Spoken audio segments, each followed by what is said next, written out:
Hey everybody, this is Andrew here from Brazil.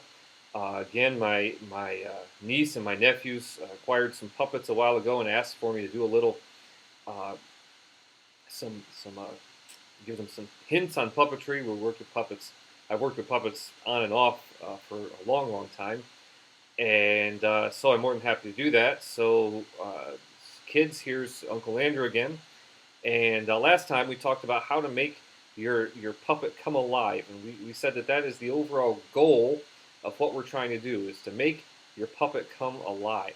So for the rest of the videos, however many I do, we're going to be talking about little things that will make your puppet come alive. Okay, that will make him look more alive. And the first thing we're going to talk about something very important. If you don't get this, you don't get the rest, and that's how the puppet moves his mouth. Um, Now I have Hector over here, but before Hector comes out, we're going to talk about three different things. We're going to talk about the stance. We're going to talk about the movement, and we're going to talk about the synchronization. Okay, and to do this, we're just going to use my hand and arm here. Inside the puppet, your hand looks something like this.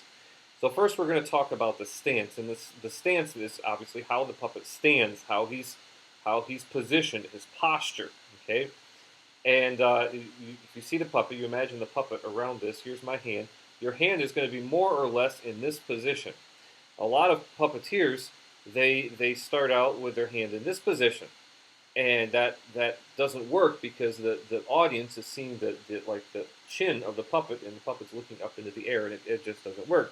So you have to concentrate, and this is one of the hard parts of puppetry. You have to concentrate on keeping your hand like this. Okay, so the puppet is talking like that.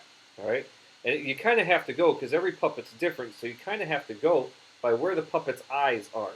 Okay, so if you imagine the eyes are here, the puppet has to be looking at the audience. Okay, so if he's up like this, well, he's not looking at the audience; he's looking at the air. But if he's like this, well, then he's looking at the audience. You want to make sure that your puppet is always looking at the audience. And also another thing to remember, and that is that many times if you're using a stage and the stage is up higher than where the audience is sitting, especially if the stage is up on a platform, like in most churches, they'll put the stage up on a platform. All the kids are sitting down below, and so your puppet's up here. He needs to kind of looking like that, so he's looking down at all the people so they can maintain eye contact with him. Okay, so you have your stance. That's important. The second one, and this is a little difficult too. All of these require lots of practice. Okay, so after we get done with this, then go back to your mirror and start practicing these. But the second thing that's very important. The second aspect of this is your puppet is the movement of your puppet's mouth, and I'm going to take my hand down, and I just want you to watch me talk, okay? When I talk, I'm going to say hello, hello, all right? And you watch that you saw that it was the jaw that moved, and not the top of my head that moved up, okay? Jaw moved down, not the top of the head moving up. I'll do that again. Hello, all right? You see that? Now, there's a lot of lip movements there. Your puppets don't have lips, so that's kind of hard, but that's something you don't have to worry about, actually.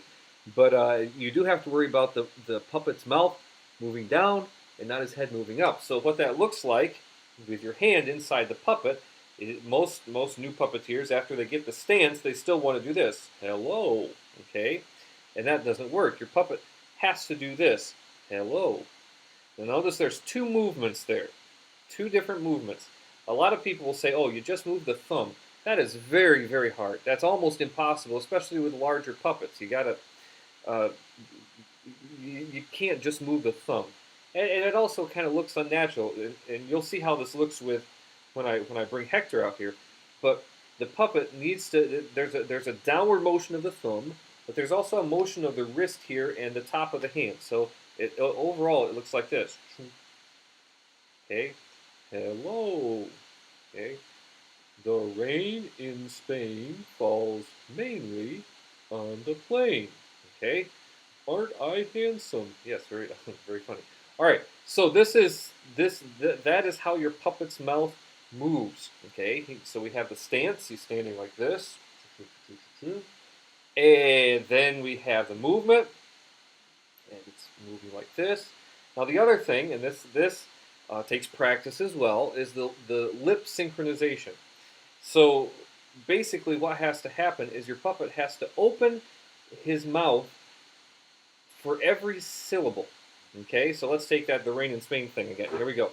The rain in Spain falls mainly on the plain. Okay, try that again. The rain in Spain falls mainly on the plain. Again in slow motion. The rain in Spain falls mainly on the plain. Okay, did you see that? Every time there was a syllable, the mouth opened, and then it closed. Now, when I bring Hector out, I'll show you some things that people tend to do wrong with that. All right, so let's bring Hector. Hey, Hector, how's it going? Oh, it's going great, man. It's going great. All right, very good. How you feeling, Hector? Oh, still feeling a little blue. Still feeling a little. All right, very good. That's very funny. That joke got old a long time ago. All right, so here's Hector. Hey! All right, so Hector, we've been talking to them about how to move the mouth, proper mouth movements. Yes, and you'll see we have arm rods here. I kind of improvise some. I'll do a little video showing how I improvise these arm rods, and then we'll do a video about how to use arm rods in a little bit. But for now, Hector, we're talking about movements of the mouth. Right. Okay. So I said in the beginning that when puppeteers begin, they tend to leave their hand in the kind of natural position it goes in. And how does that look, Hector? Okay, so you see, when you watch beginners puppet shows, you have a lot of puppets doing this, looking up in the sky. If you want to see something funny, when puppets start doing this, you look out at the little kids watching the puppet show, and they're all going, looking up to see what the puppets are looking up at. So you gotta bring it down. Now another thing, and I didn't talk about this, but this is important because when your hand starts to get tired, it tends to cramp up and kind of go like that, and your puppet can go like that. And this is painful. Yes, it's very painful for the puppet. So do your best, and this takes practice, and it takes a lot of endurance. So it's skill. So you try to keep your puppet as straight as possible. And notice that he's maintaining eye contact. Hello there. And so you can see how the position of my hand does that. Now I'm going to turn him to the side, and Hector, say the rain in Spain thing. Okay, the rain in Spain falls mainly on the plain. Okay, so you can see how his mouth came down, and his head moves a little bit forward like that. His mouth came down, and now do it wrong. Do it how most beginners do it. All right. The rain in Spain falls mainly on the plain. All right, that doesn't work. Doesn't look good at all.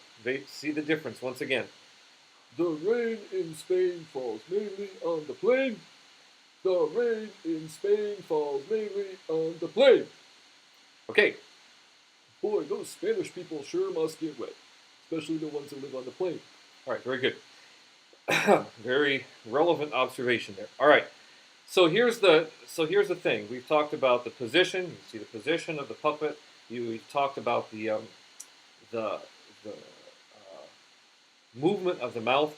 Now let's talk a little bit about the lip synchronization. Okay. So we're gonna do Twinkle Twinkle Little Star. Okay. All right. How I wonder where you are. Yes. Very good.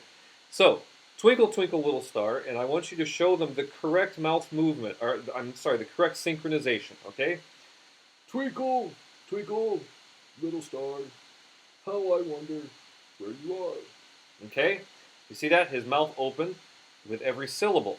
Okay, now some people get this wrong. Beginners, lots of times they get this wrong, and the mouth ends up closing on every syllable. We call this the catching the fly technique. And so let's it's not a technique, it's a mistake. Don't do this, but this is how it looks.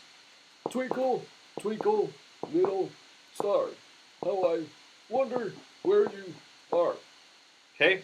So what you want to do when you practice this is you want to get something slow, maybe even a Bible verse. Let's do John 3:16.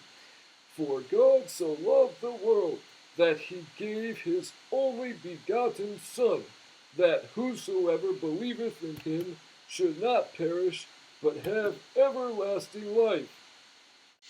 All right, so what you want to do is instead of trying to say that really fast and normal speed, when you're practicing in front of a mirror, you want to go kind of slow. Start off even exaggerated slow motion. For God so loved the world that he gave his only begotten Son. Okay, and you concentrate on all of the syllables. Okay, another thing that helps is music. All right, so if you can find a song that you like to sing, Oh, be careful, little hands, what you do. Oh, be careful, little hands, what you do. okay, and you can sing those slowly and in front of the mirror so that you can get the hang of opening the mouth with every syllable. Okay, that is very important. Okay, so three things to remember with the when you go work with the mouth of the puppet. There's the stance. Okay, there's the movements of the mouth, and then there's synchronization. Okay, so stance, movement, synchronization. If you get those things, once you get those things down, then you'll have gone a long way to becoming really good at puppetry. All right. So until next time, this is Uncle Andrew, and keep practicing.